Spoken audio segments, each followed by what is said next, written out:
So we were waiting to see what was going to happen, and all of a sudden the door opened and these guys in green shirts came barreling out, heading toward us.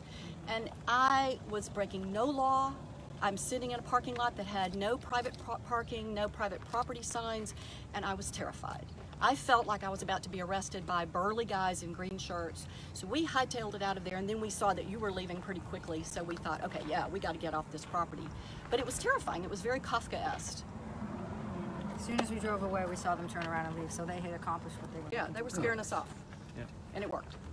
We showed up, and we couldn't really expect a whole lot more. We didn't really necessarily expect a whole lot more. I'm appreciative that we showed up, and I think that presence needs to be known, and we have to keep showing up however we do. We can't let it go.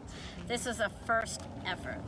The thing that struck me is how afraid I was, and I thought about those poor people who've been brought into this facility and how terrifying that would be. I'm a citizen. I'm not breaking any law.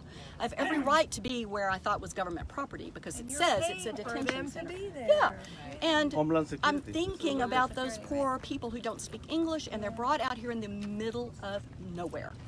As we approached the row upon row upon row upon row, as far as you could see, of mobile housing, I just got chills up my spine because it looked exactly like Buchenwald or the concentration camps. Absolutely, absolutely. My feeling going up to the camp, and I've done a lot of things in my life, was that, okay, we can drive through the parking lot. There's nothing that says it's private property, don't be here, no trespassing. It was nothing. It was a parking lot, and some was for visitors and some was for staff. But the fact that people came out to greet us, and to tell us to leave, and we couldn't even drive to the parking lot or drive up to the gate. It was like, what is so secretive here? What are you doing that we can't even come up to the gate? This is a test. What are Americans going to put up with? Are they going to put up with children and women and families being imprisoned out in the middle of nowhere and nobody can see them, talk to them, comfort them? Is that what Americans are going to put up with? What's the next step after that? It's too hard. Who are they going to go for next?